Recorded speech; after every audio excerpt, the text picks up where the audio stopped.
di sini tidak ada lagi kepentingan-kepentingan kelompok yang mereka wakili, kecuali kepentingan seluruh bangsa, seluruh rakyat Indonesia. Hal seperti ini efektif nggak untuk membangun soliditas? Pemerintahan sipil ini udah nggak ada, betul-betul udah mulai agak nampak-nampaknya militer gitu.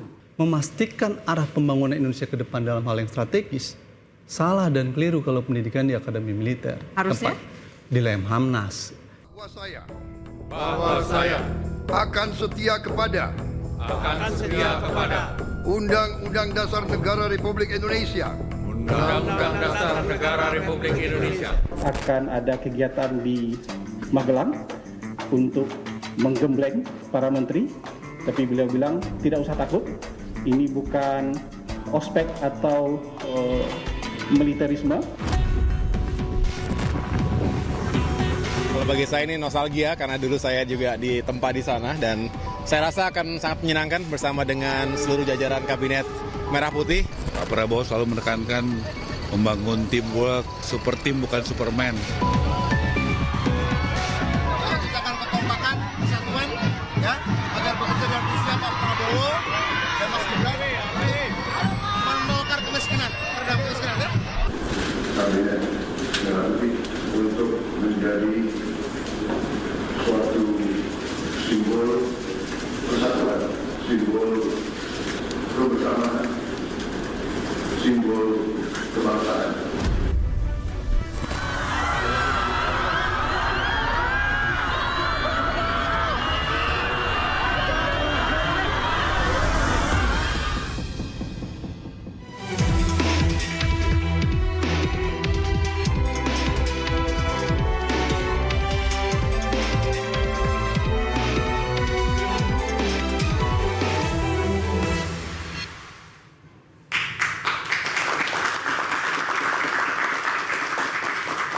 Pemirsa, Presiden Prabowo Subianto dan Wapres Gibran Rakabuming Raka resmi pimpin negeri. 109 menteri dan wakil menteri sudah bersumpah untuk mematuhi peraturan seluruh-seluruhnya dan bekerja demi bangsa dan negara. Untuk menyamakan visi, para pembantu presiden juga akan digembleng ala militer di Magelang. Namun apakah strategi yang dilakukan presiden terpilih akan efektif memacu kinerja Kabinet Merah Putih? Bersama saya Anisha Dasuki, inilah interupsi demi kinerja Kabinet Merah Putih siap digembleng. Baik, untuk membahas mengenai hal ini sebenarnya seberapa urgensi, seberapa efektif penggemblengan ala militer yang katanya bukan ospek untuk supaya meningkatkan kinerja para menteri dan juga wakil menteri, sudah bergabung bersama kami di sebelah kanan saya Mas Hendar Marantoko, Ketua Lingkar Nusantara sekaligus politisi Partai Gerindra, dan Hairul Fahmi, pengamat militer ISE. Selamat malam Bapak-bapak. Selamat malam Nisa. Baik, di sebelah kiri saya ada Pangi Syarwi Caniago, pengamat politik, dan Al Araf, pengamat militer. Selamat malam Bapak-bapak. Selamat malam Mbak. Dan sudah tersambung melalui sambungan Zoom yang tengah menjalani penggemblengan Mas Dede Prayudi, tenaga ahli utama Kantor Komunikasi Kepresidenan. Selamat malam Mas Uki. Selamat malam, terima kasih sudah diundang. Baik, saya langsung ke Mas Uki kalau begitu. Seperti apa sih Mas memangnya gaya penggemblengan ini yang katanya ala militer? Apa sih yang selama dari tanggal 23 sampai tanggal 27 ini Anda lakukan? Ya, sebenarnya bukan saya ya. Jadi saya di sini selaku tenaga ahli utama Kantor Komunikasi Kepresidenan. Ini memang nongkrong bareng teman-teman media. Jadi tugas saya di sini adalah melayani kawan-kawan media. Mas Uki cerita nih, seperti apa kondisinya di sana? Ya, pada hari ini sih sudah mulai ramai ya. Kemarin memang masih hanya persiapan-persiapan ya, menyiapkan tenda ya, juga ada beberapa atau ada personel-personel dari TNI, ada personel-personel dari Kepolisian RI ya, juga ada staf-staf dari kementerian yang juga memastikan ya kesiapan-kesiapan dan lain-lain ya. Dan acara ini sebenarnya diprakarsai ya, memang inisiasi oleh Presiden Prabowo ya.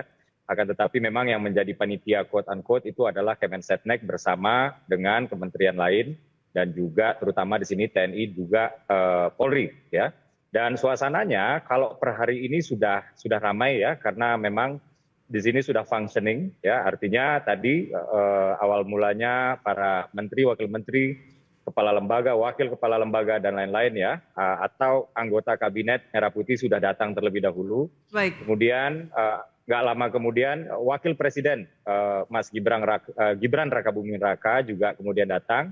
Dan nggak lama kemudian baru datang Presiden RI ke-8, Bapak Prabowo Subianto. Dan nggak lama kemudian ya setelah bercengkrama, lalu ada acara makan malam.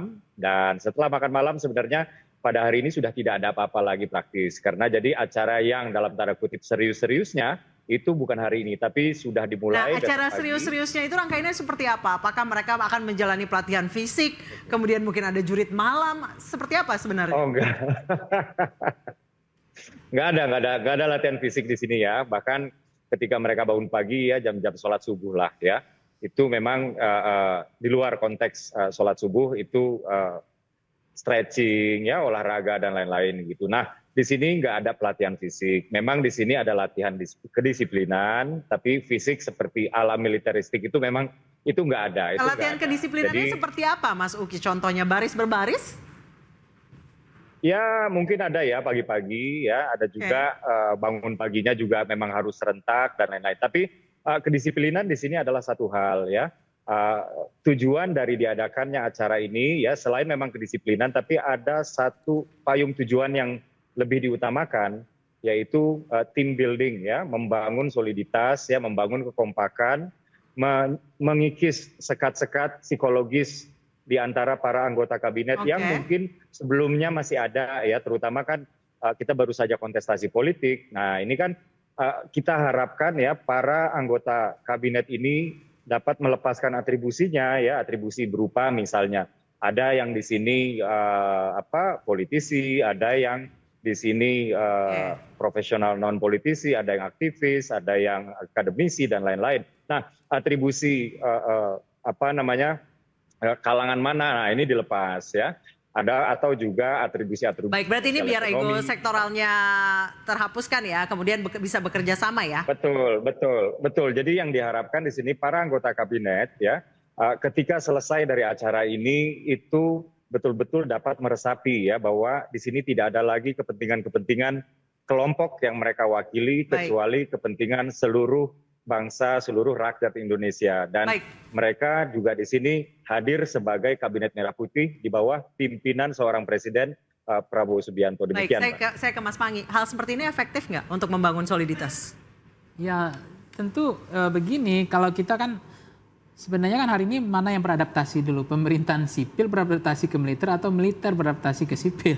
Nah ini kepemimpinan. Jadi ini mau balik lagi ke kepemimpinan militer maksud Anda? Enggak, maksudnya biasanya kan kalau kepemimpinan militer sipil kan orang mantan jenderal atau orang-orang apa yang biasanya mencoba belajar habitusnya sipil kan. Sekarang kan seperti nampak-nampaknya disiplin. Nafasnya Pak Prabowo kan di situ ditonjolkan. Yang kedua kita ambil positif di situ.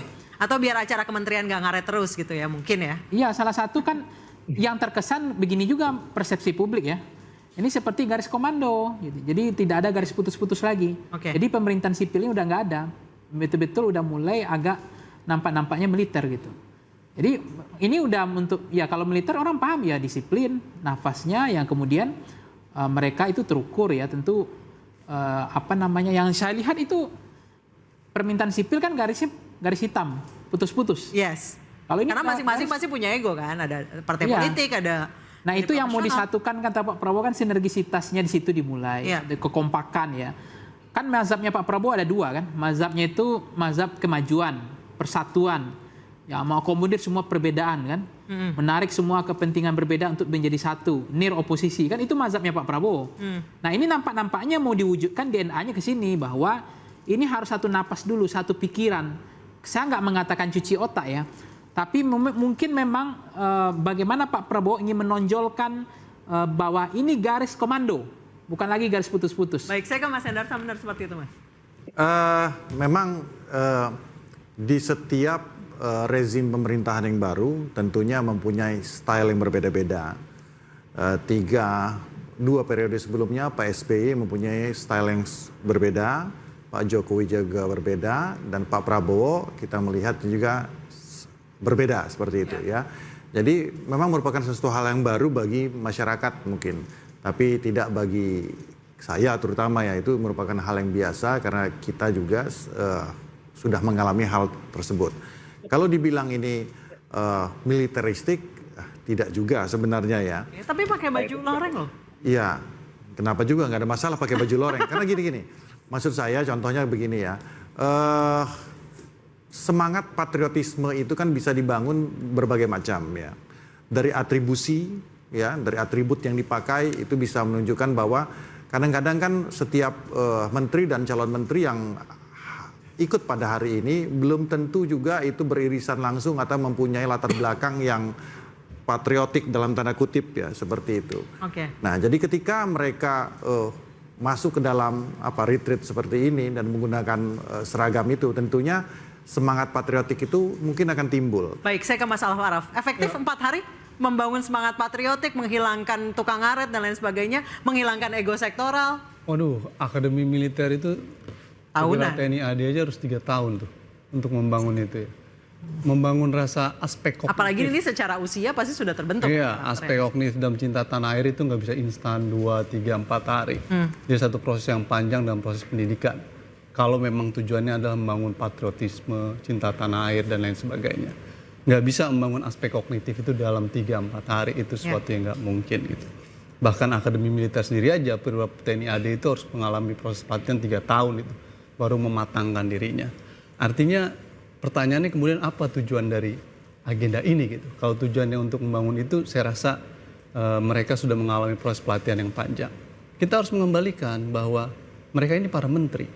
Lalu menteri menurut undang-undang kementerian itu tugasnya apa? Membantu presiden dalam menyelenggarakan pemerintahan negara. Berarti secara otomatis harusnya sudah garis komando. Iya, kedua adalah melakukan pelaksanakan upaya kebijakan strategis. Nah, kalau memang tujuannya adalah memastikan arah pembangunan Indonesia ke depan dalam hal yang strategis, salah dan keliru kalau pendidikan di akademi militer. Harusnya? Di Lemhamnas. Indonesia ini punya lembaga pelatihan dan pendidikan. Lemhamnas itulah yang bekerja tentang bagaimana membangun kebijakan-kebijakan yang strategis, bukan di akademi militer. Akademi militer itu, Mbak, basis dasar dalam pelatihan dan pendidikan perwira TNI AD, dalam jenjang perwira untuk perwira, lalu kemudian nanti ada Sesko TNI AD, lalu ada Sesko TNI, lalu yang terakhir kemudian ada yang besar itu namanya Lemhanas untuk melatih pemimpin-pemimpin nasional. Jadi kalau kemudian dalam komunitas yang namanya akademi militer, maka tujuan di sana adalah untuk membentuk tentara yang profesional dalam kerangka menjaga pertahanan negara. Benar kata Bung Fahmi tadi, jadinya kemudian kebalik prosesnya. Sehingga banyak kalau publik menganggap apakah ini kemudian proses militerisasi yang terjadi dalam rezim pemerintahan ini. Nah itu yang menjadi nanti usai jeda saya akan bertanya pandangan lain kepada Bapak Hairul Fahmi. Kami akan kembali di interupsi usai jeda.